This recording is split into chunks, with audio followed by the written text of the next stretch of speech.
आज अमरावतीमध्ये महायुतीच्या उमेदवार खासदार नवनीत राणा यांनी नामांकन अर्ज दाखल केलेला आहे। मोठं शक्ती प्रदर्शन केलेलं आहे। त्यावेळेस उपमुख्यमंत्री देवेंद्र फडणवीस असेल, सोबतच भाजप प्रदेशाध्यक्ष चंद्रशेखर बावनकुळे हजर होते। विशेष म्हणजे खासदार नवनीत राणांच्या जात प्रमाणपत्राचा जो आहे तो निकाल समोर आलेला आहे। जात प्रमाणपत्र वैध ठरवलेलं आपल्या सोबत स्वतः आमदार रवी राणा आहेत। भाऊ काय सांगणार, गेल्या अनेक महिन्यांपासून जात प्रमाणपत्राचा मुद्दा न्यायालयात प्रलंबित होतात। विरोधकांनी जे आहेत ते अनेक प्रकारच्या टीका केलेल्या आहेत। आज निकाल आला आणि दुसरीकडे अर्ज दाखल केला, काय सांगणार?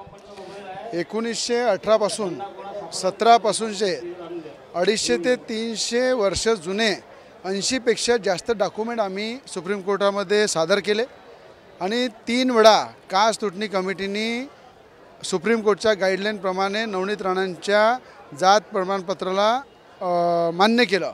त्याच्या अगेन्स्टमध्ये आनंदराव अडसूळ, अनेक RTI कार्यकर्ते, अनेक आपले हितचिंतक, काही राजकीय नेते सगळ्यांनी त्या माध्यमातून नवनीत राणांचा विरोध करून त्यांना थांबवण्याचा प्रयत्न केला।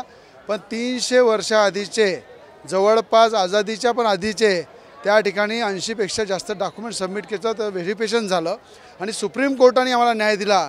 त्याबद्दल सुप्रीम कोर्टाचे मनापासून धन्यवाद मानतो आणि बजरंगबलीच्या चरणी आजच सकाळी आम्ही नवनीत राणा मी 6 वाजता हनुमानगडी अमरावतीला आम्ही हनुमान चालीसाचं पठण केलं, देवाला प्रार्थना केली की आम्हाला न्याय मिळाला पाहिजे, सत्तेचा विजय झाला पाहिजे।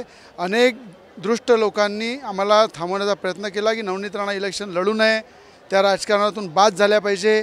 लोकांची लोकप्रियता वाढल्यानंतर लोकांच्या अनेक पोटात दुखायला लागलं आणि अनेक तक्रारीमुळं अनेक अडथळे निर्माण झाले। पण सत्य असते, सत्याचं खऱ्या अर्थानं विजय हा झालेला आहे। बजरंगबलीच्या कृपेने हनुमान चालीसाचं पठण करून हे संकट पण दूर झालेलं आहे। सगळ्या विरोधकांना माझं एकच विनंती आहे, अमरावती जिल्ह्याच्या विकासासाठी एकत्र या आणि अमरावती जिल्ह्याच्या शेतकऱ्यांचं, शेतमजुरांचं, आदिवासींचं, व्यापाऱ्यांचं जे संकट आहे ते दूर करण्यासाठी नवनीत राणाला शक्ती द्या। अडसूळांनी खरं तर ही याचिका दाखल केलेली होती, तर ती उमेदवारीवर तठामध्ये आता अडसूळांना काय आवाहन करणार, निकाल तुमच्या बाजूने? अडसूळ आमचे महायुतीचे ज्येष्ठ नेते आहे, त्यांना माझी एवढीच विनंती आहे, ते वडीलधारक आहे, 10 वर्षापासून ते लढत आहे। 3 वेळा कास्ट तुटणी कमिटीमध्ये ते हारले। सुप्रीम कोर्टच्या गाईडलाईननी ती कास्ट तुटणी कमिटी बनलेली आहे। हायकोर्टामध्ये एकदा हारले। त्यानंतर उद्धव ठाकरेंनी त्या ठिकाणी जे काही केलं हे सगळं आपल्याला माहीत आहे, पण त्यावर सुप्रीम कोर्टाने स्टे दिला। सुप्रीम कोर्टाने स्टे दिल्यानंतर त्या ठिकाणी आज 80 पेक्षा जास्त डॉक्युमेंट 300 वर्ष जुने आझादीच्या पहिलेचे, यांच्या वडिलाचे सगळे डॉक्युमेंट आम्ही त्या ठिकाणी सबमिट केले। त्याचं व्हेरिफिकेशन झालं आणि त्या आधारावर सत्तेचा विजय झालेला आहे। आता तरी अडसूळ साहेबांनी एक मुलगी म्हणून नवनीत राणाला आशीर्वाद द्यावा अशी मी आपल्या माध्यमातून विनंती करतो। शेवटला प्रश्न, कोर्टात निकाल नवनीत राणांच्या बाजूला लागलेला आहे, आता जनतेचा निकाल आता सुरू होणार, काय वाटतं? जनतेने आधी पण कोर्टात निकाल चालू होता, प्रलंबित होता, तरी जनतेने नवनीत राणाला खासदार म्हणून दिल्लीला पाठवलं आणि आता तर आजची जी नामांकन रॅली आहे त्यामध्ये आपण बघितलेलं आहे हजारोच्या संख्येने, लाखो संख्येने जे लोक सहभागी झाले आणि त्यांनी नवनीत राणाला आशीर्वाद दिला की 5 वर्ष जनतेच्या हितासाठी लढल्या। पार्लमेंटमध्ये एक आवाज उचलून त्यांनी शेतकरी, शेतमजूर, सर्वसामान्य, आदिवासी सगळ्यांचे प्रश्न मांडले।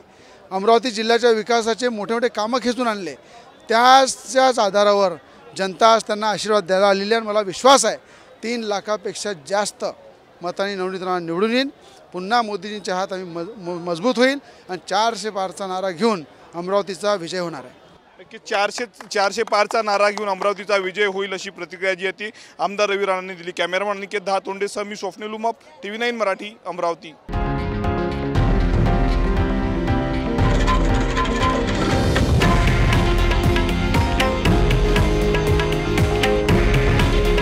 हे आहे देशातील नंबर 1 न्यूज नेटवर्क आणि आपण पाहत आहात TV9 मराठी।